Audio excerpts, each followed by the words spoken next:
They call him the one. Simon Marcus. Here is Simon Marcus. Here comes Simon Marcus.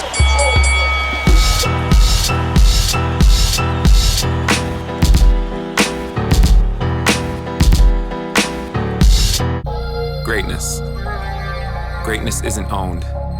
It's not given or inherited. It's earned. Quietly, daily, and often alone. This is what greatness looks like.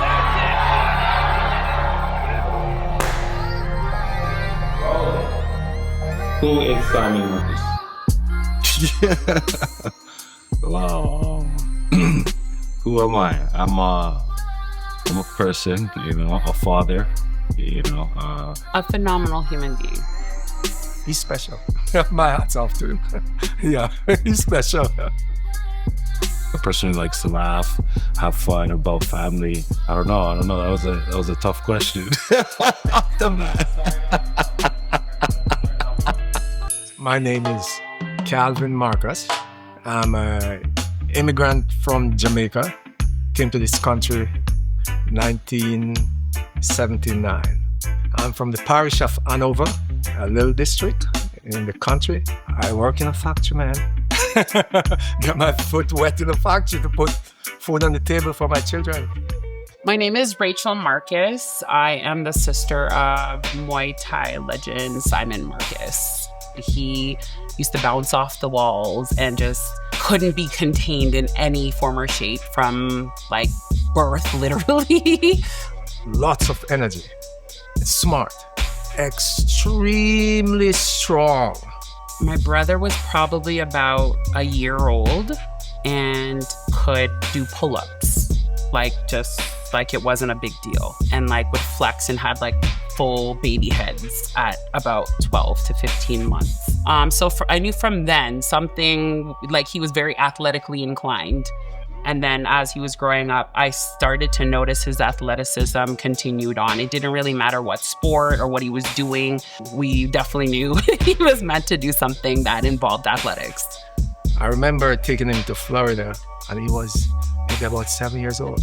And he literally almost lifted one of my sister up from the ground, and she was amazed. He's just naturally very strong.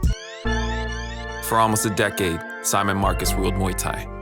8-time world champion, glory middleweight champion, lion fight champion. One of the best to ever do it. For your winner, Simon New, glory middleweight champion of the world. But now the challenge is different. New gloves, new rules. Same mission though, total domination. When I'm getting ready for a fight, I'm trying my best, if not just naturally, trying to be present and just try to be in the moment. I didn't train for my first fight, and I was thinking in my head, they asked me if I wanted to fight. I just showed up to watch fights. I was like, sure. But in my head, I was like, I'm gonna knock this guy out. I can do this. How you feeling? Doing great. Doing great. Fight week, man. Anticipation. Ready to do the damn thing already. Been training for 3 months. A lot of jits, a lot of wrestling.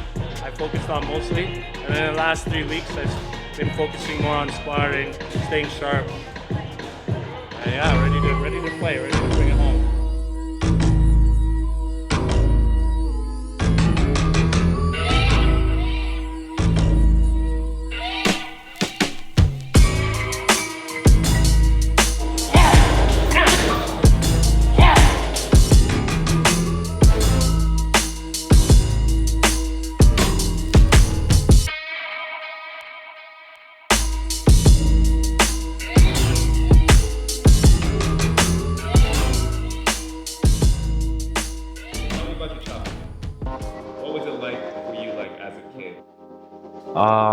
I would say it was in between. It was in between being rough and peaceful. I had a good childhood, a good family life for the most part, and parents split at a young age. I remember having such a difficult time understanding what his mindset was, because at home he was one thing. When he was out and about with his friends, he was a different kind of a person. Meaning like he'd get into trouble, but you're like, but why? And he's like, I don't know. I just, I think due to my parents' split and stuff, I had a lot of anger, when my dad left the house and stuff like that. So I found myself getting in trouble a lot as a young child. I thought that, doing crime or living a certain lifestyle was being my own person, doing my own thing and not following the norm. So, and of course, bad company, right? He was very rebellious at the time, and there was not much I could do because he's now a teenager. But what I could do, I did. I prayed. I would find myself, praying for him at night that like he wasn't in a scenario where he ended up in a car with like the wrong crowd, or, he was just in a wrong place. I was arrested like maybe 5 or 6 times throughout my teens, and before I had to stay a few months in jail, it's like it didn't really click to me where my lifestyle was going to lead me to. I was just living in the moment kind of thing. There's also a lot of dark sides to it, your friends getting locked up, or someone getting hurt, getting shot, getting stabbed. I was stabbed a couple times. What did that period feel like for you as a father? Gut-wrenching. I remember every evening I would go down to the youth detention to see him, because I just want him to know he's not alone. Someone is there, and give him hope. Just want to give him hope. Maybe he needed it at the time too. Father told me that he used to basically around just awesome, right? Yeah, and he mentioned Every other day. Literally, yeah. He said no matter what, you wanted to make sure that you always saw his face. Yeah. I found that very powerful. Yeah, it was powerful because I also realized he was also making his effort to try not to let me get institutionalized and get too used to being in that surrounding, So he'd come and we'd talk about other stuff, or he'd just visit me and, we just shoot it. And I think he was doing his best not to let me get contaminated by my environment.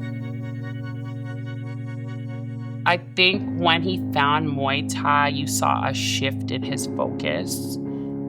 You saw him find something that stimulated a fire in him that he could really find himself dedicated to, and just leave it all there. Muay Thai is not about fighting, it's discipline too. I see the kind of child he was. He's gonna be great, either in a negative way or a positive way. And that was the beginning of his greatness. Yeah. The 3 months I spent, it realigned my purpose.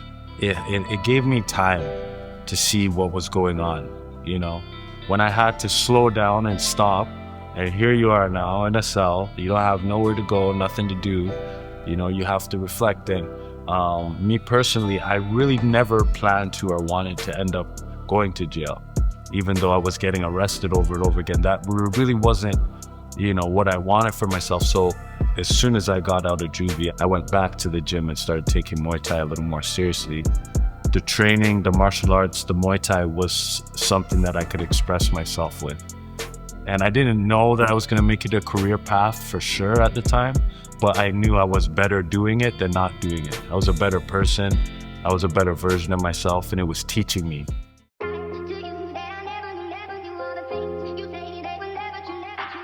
A few weeks before the fight, the matchup changed. Simon's original opponent, Canadian fighter Abdul Faizi, pulled out with an injury. In stepped Ricardo Chavez, a 6-foot Mexican veteran with nearly 50 fights to his name.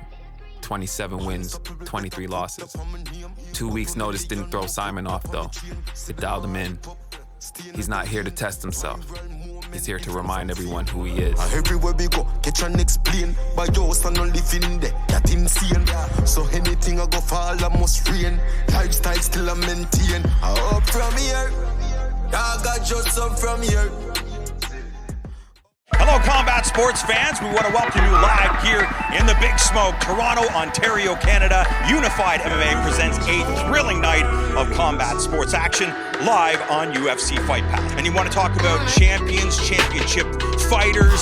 Simon Marcus from right here in Toronto, one of the great kickboxers of Canada, will be in our main event as he takes on the Mexican Ricardo Chavez. Everybody who knows combat sports, whether it's kickboxing, grappling, Simon is a household name in his country. And us as a company, me as a promoter, and us as fans should be honored that he's competing, because he's one of the best in the world, and the fact that he's competing for us here on home turf means a lot. When I'm getting ready for a fight, you know, it's such a build-up to this event.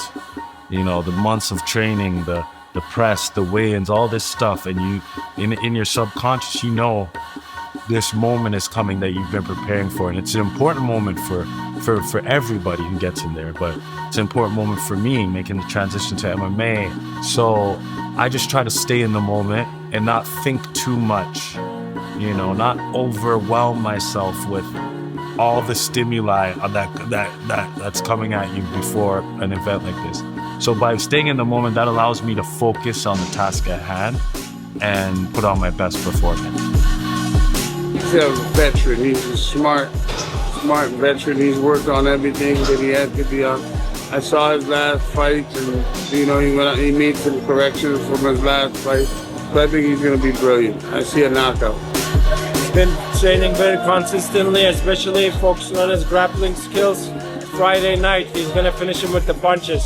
Round 1 or 2. He's been ready, coming for that KO.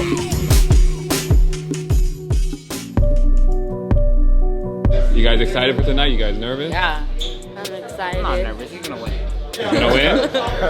It's an easy fight, no? My kids have taught me so much. Just being a father has taught me an incredible amount. I have 4 children. It's a lot of energy. You have to tend to different personalities and different strategies for different kids and feed them emotionally depending on their personality. And you want to be not just a good parent, you want to be a good example. My brother is probably the most active and involved parent that I know. Never afraid to roll up his sleeves and bathe them and change them and feed them. That is 100% who he is. He enjoys his children. He loves being a father. He loves the fulfillment that brings him. That is who he is 100%. So what's something about Simon that most people don't see? It's the way I believe is with his children. People don't see that side of him too often. They see the fighter, but they don't see him behind the scene. The love for his kids and the patience. I thought everyone said I was a great father, but my hat's off to him. Since his kids were little babies, I don't know if he does it. He's changing diapers. It's crazy because as a father, or as a parent, your job is to teach your children, but your children teach you so much. But it is tough. It is tough in many different ways. But it's a beautiful tough, yeah. The highly regarded, extremely respected, skillful stand-up master. He is known as the One, Simon Marcus. His opponent, this man fighting out of the red corner. Standing 6 foot even, his official weight 185.8 pounds. His professional record, 2 wins. No losses, no draws, fighting out the One Muay Thai and Santos brothers in Markham, Ontario. This man is a 2-time Glory Kickboxing middleweight champion and the most decorated kickboxer in Canadian history. Please welcome Simon the One Marcus.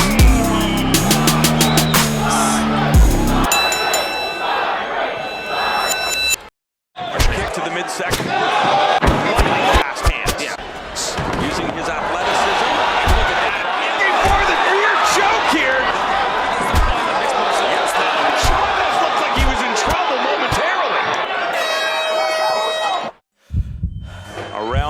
is controlled by Simon Marcus.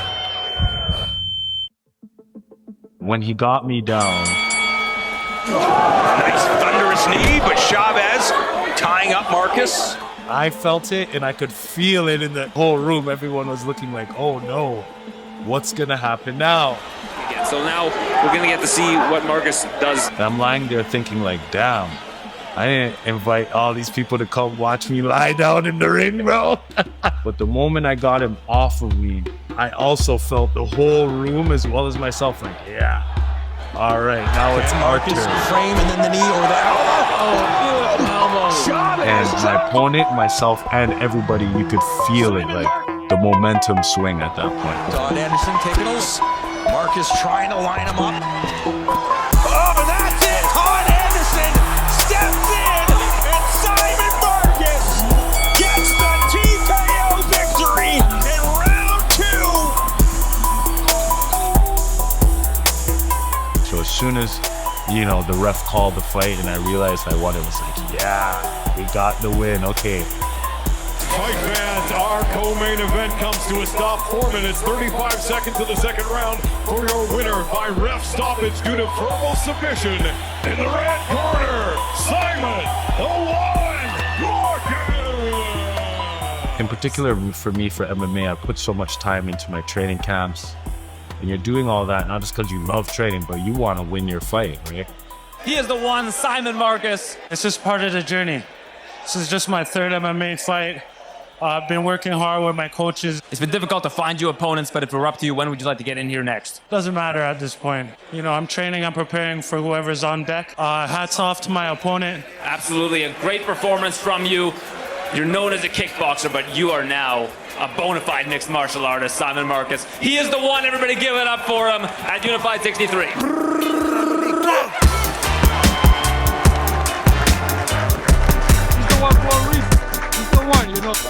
Easy one, we need bigger. Hey, what I say? You told me. No matter how big the opponent, he's always gonna struggle against Uncle. I already told you. Obviously, I'm not that surprised because I knew he was gonna win. I feel happy for my dad.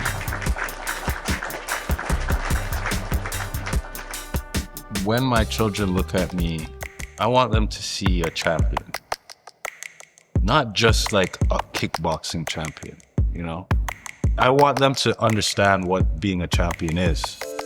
That's the most important thing. It's more the mindset of never giving up and believing in yourself and following your dreams, being true to your heart, being true to yourself, being true to your morals, your beliefs. That's the kind of champion I want my children to see me as. I don't know. I personally feel like my brother is like the LeBron of kickboxing, Muay Thai, and MMA. Like, literally, he's just not your average person by any means. That undying love for the sport itself, I don't see that flame going out anytime soon. I've had a good career, you know, I've accomplished everything I wanted to accomplish in kickboxing, Muay Thai. I'm a world champion, a legend in the sport. I could stop, but truly and honestly, my heart doesn't want to stop and my body can still fight. I'm still healthy, so.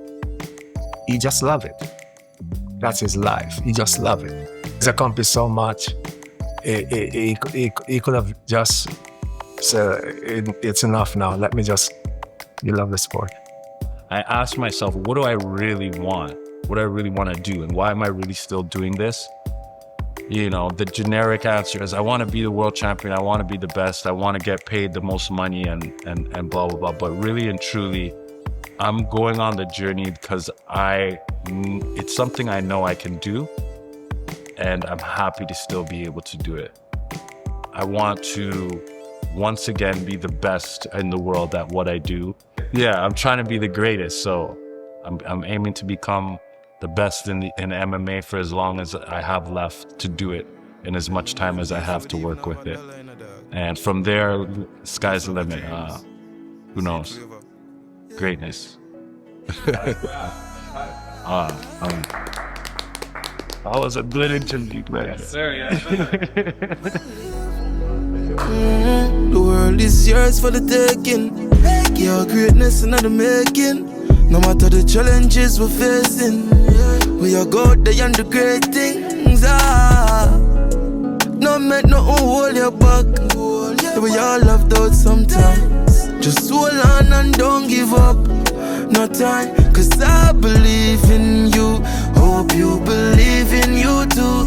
I see greatness in me and greatness in you. Yes, I believe